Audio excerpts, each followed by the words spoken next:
यहाँ जूतियों में सैकड़ों ताज पड़े रहते हैं साहब। हाँ, इसलिए हमें जीने का हुनर नबी ने दे दिया। ये दुनिया की जलील दौलतें मालूम है, मदायन फतेह हुआ, शश हजारी कालीन। थोड़े लोग तो बैठे हो वो पे, यस गौर से देखत है जैसे अब में हम बिछावे जाए थे। शश हजारी कालीन के मतलब जानत हो? एक तार वह कालीन के सोने का रहा तो एक तार चांदी के रहा। हीरे जवाहरात ऐसे जड़े गए थे कि अंधियारे मौका बिछाए देते रहे, तुम ना गैस बत्ती लाइट ट्यूबलाइट के जरूरतें नहीं पड़त रहा, वैसे जगमगात रहा। किसरा के दरबार में वो कालीन बिछाई जाती थी, उस पर वो लोग जूतियां पहनकर चलते थे। लोग तमन्ना करते थे काश मरने से पहले शश हजारी कालीन पर हमें भी चलने का मौका मिल जाए। जैसे हम लोग तमन्ना नहीं करते हैं, तमन्ना करते हैं ना, और तमन्ना करते करते तो ख्वाब देखा था कौवा। हाँ, कौवा। एक जने रोज इस्तिंजा कह दिए बिस्तर पे, यहाँ बड़वार रहे, बीवी वाला रहे, लेकिन बिस्तर पर इस्तिंजा कह दिए। तो बीवी कहा कि अब लड़के बच्चन के कथरी बिछौना धोई ठीक है, लेकिन तू पड़वा घतन तो हार धो नया अच्छा लागत। तो कहीं अच्छा ही वजह का है, काहे कै मारत है? तो कहीं वजह ये है कि हम ख्वाब देखे थे, शैतान आवत है और कहा था कि चलो टहराए ना। टहरावत है बहुत दूर दूर तक, एक से एक बाग बगीचा नदी नाला कुछ दिखावत है, और वहीं में हमरे टहरत टहरत इस्तिंजा लाग जाता है। तो हम उसे कही थे कि तब कहा था वहीं बैठ के कह लियो। हम करी थे हुआ निकलत है, हिया कुछ समझ मन।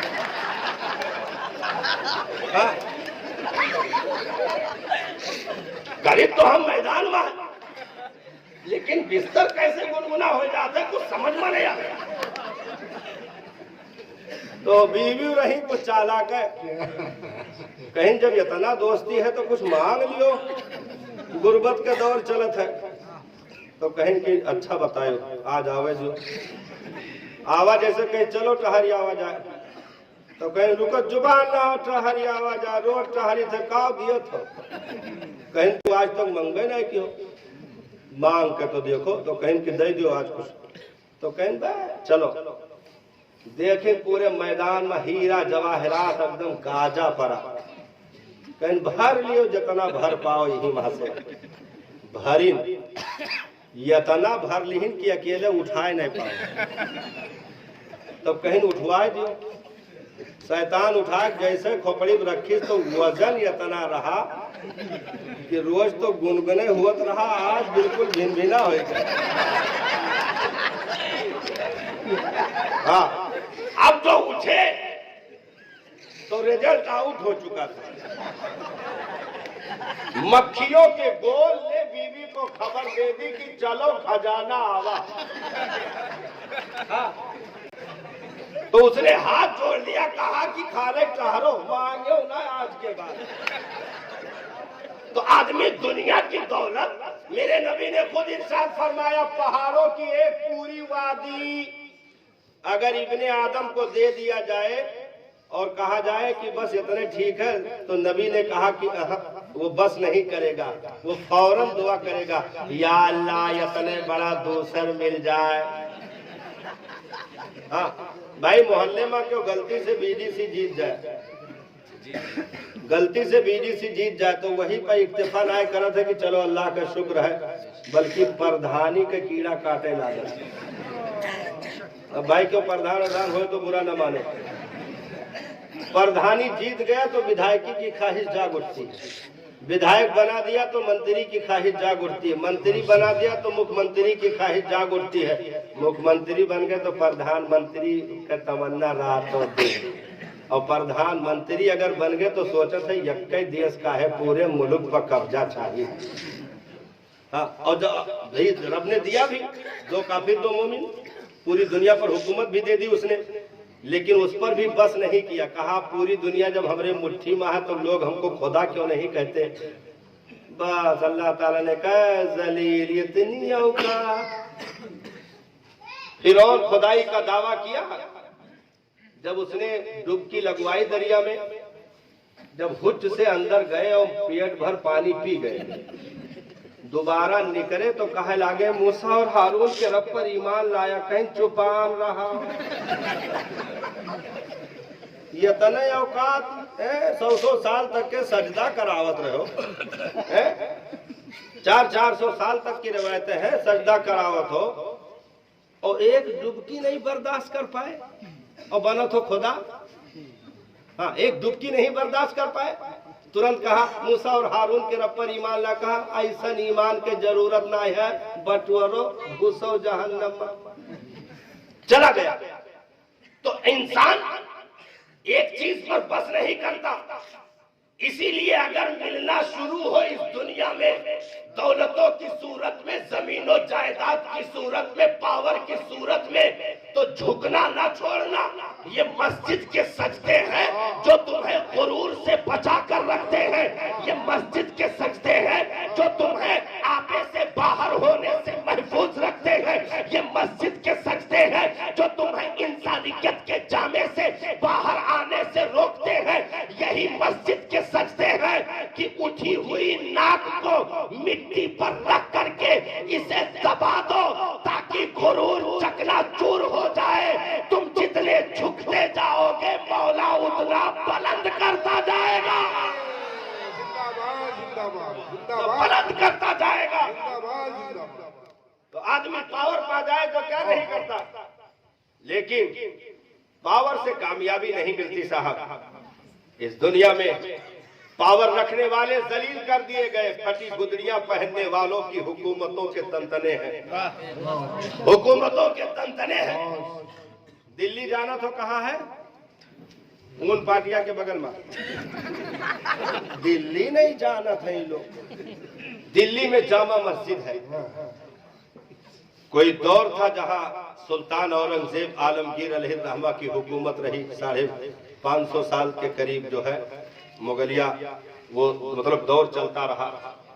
हजरत सुल्तान औरंगजेब आलमगीर अलैहिर्रहमा 50 साल तकरीबन कामिल हुकूमत के मसनद पे रहे। और तब हिंदुस्तान इतना छोट ना रहा जितना अब है, लेकिन तब वो बहुत बड़ा है। लेकिन तब हिंदुस्तान कश्मीर की कन्याकुमारी से लेकर बंगाल की खाड़ी तक और वहां से लेकर के अफगानिस्तान के बॉर्डर तक हिंदुस्तान था, अफगानिस्तान के बॉर्डर तक हिंदुस्तान था। इतनी बड़ी सल्तनत पर कब्जा था, इतनी बड़ी हुकूमत हजरत सुल्तान औरंगजेब आलमगीर अलैहिर्रहमा को मिली हुई थी। लेकिन कहीं ये चीजें गुरूर बनकर दाखिल न हो जाए, टोपियों पर कढ़ाई करके वो गरीब अपनी जिंदगी की रोजी रोटी चला रहा हो, कुरान की किताबत करके जो उससे नजराने मिले उससे अपना खुराक चला रहा हो, खजाने से हुकूमत के एक भी पैसा लेना अपने लिए नाजायज व हराम समझता हो, चलते रहे। और हजरत औरंगजेब आलमगीर ऐसे वैसे थोड़ो थे, सबसे बड़े मुत्तकी का नाम औरंगजेब आलमगीर है। एक अजीम हाफिज कुरान का नाम औरंगजेब आलमगीर है। ये और बात है, हिस्ट्रियां हमारी बिगाड़ करके हमारे बच्चों के घुट्टियों में डाल दी गई। हाँ, हम ही खुद स्कूल पर जो स्कूल गेट के किनारे मोटरसाइकिल की टंकी पर अपने बच्चे को बिठा कर ले जाते हैं और हाथ जोड़ करके, सर बच्चे को थोड़ा देख लीजिए, एडमिशन करवा देंगे।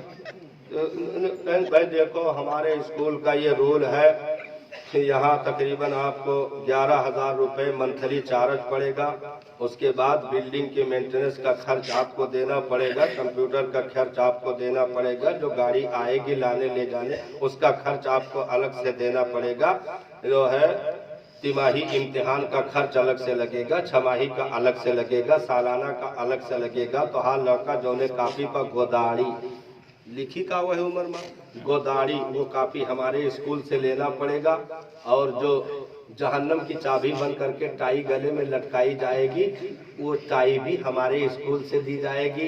बैग का चार्ज आपको देना, बॉटल का चार्ज आपको देना, किताब का कोर्स का पूरा चार्ज आपको देना। हम सब जी जी सर, यस सर, जी सर, यस सर, जमा हो जाएगा। मेरे लड़के को कबूल कर लीजिए। ये सारी हरकतें हम करते रहे। हमने कहा कि इस्लाम ने मना नहीं किया, पढ़ाओ जितना पढ़ा सकते हो, डॉक्टर बनाओ, बैरिस्टर बनाओ, वकील बनाओ, LLB की डिग्री दिलाओ, MBBS की डिग्री दिलाओ, जितना हो सके पढ़ाओ, इस्लाम मना नहीं करता। लेकिन एक बात मैं कहना चाहूंगा, अगर ये दरिया दिली तुम अपने दीनी मदरसों को दिखा दिए होते तो सिर्फ आलिम नहीं वली बनकर निकलते। ये दरिया दिली अगर अपने मदरसों को, दीनी इदारों को दिखा दिए होते, इदारों में मामलात ऐसे हैं कि जब ज़कात निकले तब इमदाद होगी, जब मांगने आएंगे तब दिया जाएगा। वो भी 51-21 की रसीद कटवा करके हातिम के कब्र पर लात मारने की कोशिश की जाएगी। हाँ। और मौलाना इस साल हमारे दरवाजे तुम आए नहीं यार, तुम्हारे मदरसे का चंदा था रूदाद में, तो इस साल देखा क्या बताया, जो है सेठ साहब मसरूफियत बहुत ज्यादा थी, बहुत ज्यादा जो है कई मोहल्लों का चंदा था, इसलिए यहाँ से लेकर के पूना तक धमक थी, तो अब रसीद काटने में मसरूफ था, रमजान निकल गया तो ना आ पाए।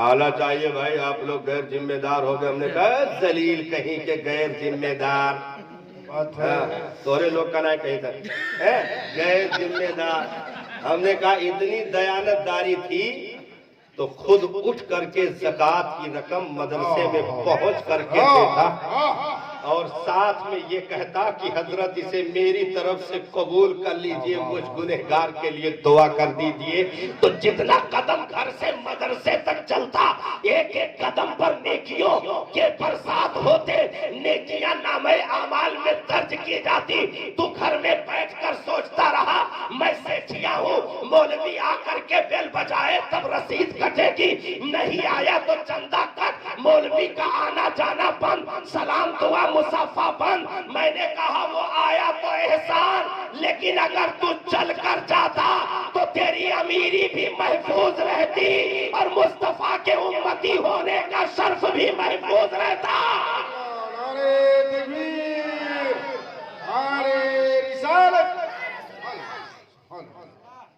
भाई अगर मोहल्ले में 500 लोग रहते हैं, वहां चलो 500 में से अगर 250 लोग माइनस चले जाए तो 250 तो कम से कम बाहैसियत 250 इकट्ठा उठ करके एक तारीख में अपने मोहल्ले या अतराफ में चलने वाले जो जिम्मेदारी मदरसों की आती है वहां पहुंच करके 250 लोग इकट्ठा मदरसे में पहुंच जाए और कहे हजरात मदरसे का मुआयना करवा दीजिए, यहाँ भाई टोटी टूटी हुई है, चलिए मेरी तरफ से पूरी टोटी बदलवाइए, स्टील की टोटी लगवाइए, वजू खाने में काई लगा हुआ है, हजरत मेरी तरफ से मार्बल लगवा दीजिए, ये बाथरूम का जो है इसकी कुंडी नहीं है, अंदर लोग कैसे बैठते हैं, या तो गाना गाते होंगे या तो बड़बड़ाते होंगे, मेरी तरफ से हजरत नया दरवाजा लगवा दीजिए, हजरत ये मदरसे का रूम जो है जर्जर हो गया है, मकड़ियों ने अपना गोला बनाना शुरू कर दिया है, मच्छरों ने अपना पुराना मुसाफिर खाना समझा हुआ है, हजरत मेरी तरफ से इसकी खिड़कियां सही कर दी जाए, दरवाजे सही कर दिए जाए।